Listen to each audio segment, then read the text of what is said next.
Hello, ladies and gentlemen, karibuni sana kwenye somo letu la leo. Ni mwendelezo wa beginner guide kwenye Crypto Academy Pro. Sasa kama tunavyoendelea, leo hii tutaenda kuzungumzia risks au hatari zinazopatikana katika soko la futures market, lakini na namna ya kuweza kumanage hizo hatari. Inasemekana ili uweze kuwa best trader, na sio inasemekana uhalisia ni kwamba lazima uwe unajua hatari unazoenda kukabiliana nazo na namna ya kuzimanage. Hata vitani lazima utafundishwa baadhi ya hatari ambazo utaenda kukutana nazo vitani, lakini utafundishwa na best strategies za kuweza kukumbana na hizo hatari. Kwa hiyo nadhani tuanze na risks. Tuanze kwa kuelezea risks zinazopatikana kwenye soko letu la future. Risk ya kwanza ni market volatility. Hii market volatility ni kwamba soko la crypto linapanda na kushuka within a short period of time. Maana ni kwamba linapanda na kushuka within a short period of time. Kuna wakati unaweza kama umeweka sarafu yako au umeweka order sokoni, lakini order yako ikaenda tofauti na wewe, sio kwa sababu analysis yako ni mbaya, hapana, ni kwa sababu soko kidogo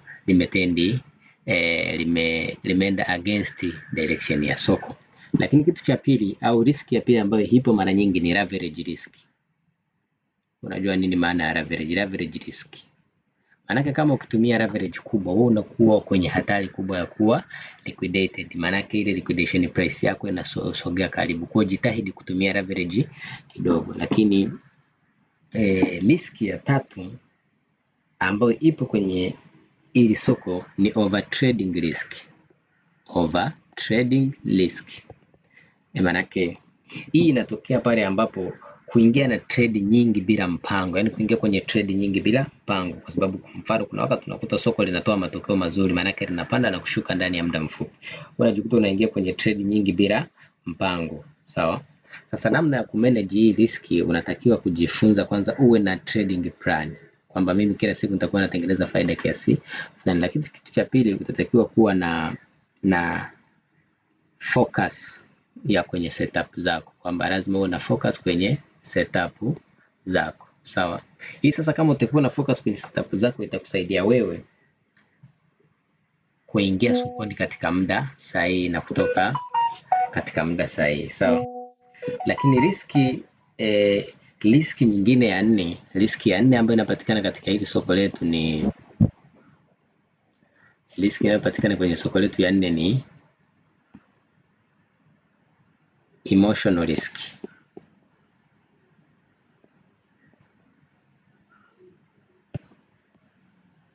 Hii sasa ninatokana na hali ya kiubinadamu, kwamba mtu anakuwa anawaza kwamba nikiingia kwenye hii trade sitapoteza, au wakati kabla hajaingia. Sasa katika kuwaza nikiingia kwenye hii trade sitapoteza, anajikuta ameshapoteza, amepoteza zile entry zake. Na sasa kupoteza zile entry zake inamsababishia awepo aingie kwenye hasara kubwa. Lakini pengine mwingine anaona kwamba amechelewa kuingia, sasa anakurupuka na kuwahi kuingia. Kile kitendo cha kurupuka na kuwahi kuingia kinamsababishia pia apoteze trade. Mwisho wa siku nakuta soko linageuka. Sasa hii inatokana na hasira, hofu au ile FOMO. FOMO maana yake ni fear of missing out. FOMO hii ni fear of missing out. Ukishaona umekuwa na hii hali, sasa unatakiwa kuwa na hatua zifuatazo ili kuweza kumanage risk. Kwanza fuata sheria zako katika trading na sio hisia zako zinavyokutuma. Lakini ukiwa umechoka usiingie kwenye trade, lakini utumie trading journal ambayo hii ni ya kurekodi transaction, namna unavyotengeneza faida na hasara katika trading zako. Lakini riski nyingine ambayo hii ndio kubwa zaidi ni kutokuwa na namna ya kumanage risk. Yani kutokuwa na namna ya kumanage risk. Risk ishatokea ukashindwa kuwa na proper way ya kuimanage. Sasa hiyo ndio inakuwa na yenyewe tunaitem kama riski. Lack of proper way of risk management. Lack of proper way of risk management. Sasa hii ni lack of proper way of risk management. Sasa hii kwamba unaingia sokoni bila strategy. Tushasema mara nyingi. Katika formula ya kwanza kama tulivyokuambia kwamba tumia 1% ya mtaji wako. 1% of your capital. Sasa hii itakusaidia wewe kuwahi kutoka kulinda mtaji wako, lakini pia tumia stop loss. Tumia stop loss ili kuzuia further liquidation, yani kuliquidate mtaji pasipo sababu. Lakini kitu kingine, tumia positional sizing. Sawa, tumia positional sizing. Kitu kingine, tumia positional sizing kwa maana ukalculate kiwango unachotaka kuingia nacho sokoni, lakini pia utoke sokoni kwa muda. Lakini riski nyingine ambayo ni ya sita na ya mwisho ni lack of discipline. Lack of discipline. Maana kutokuwa na discipline ya soko. Kutokuwa na discipline ya soko. Yaani ukishaona una consistency kwamba kila siku ya kufanya kila siku mdogo mdogo, hata kama unakuwa liquidated, hata kama unapata faida, ukakosa hii discipline ya kila siku, maana yake unaenda kupotea.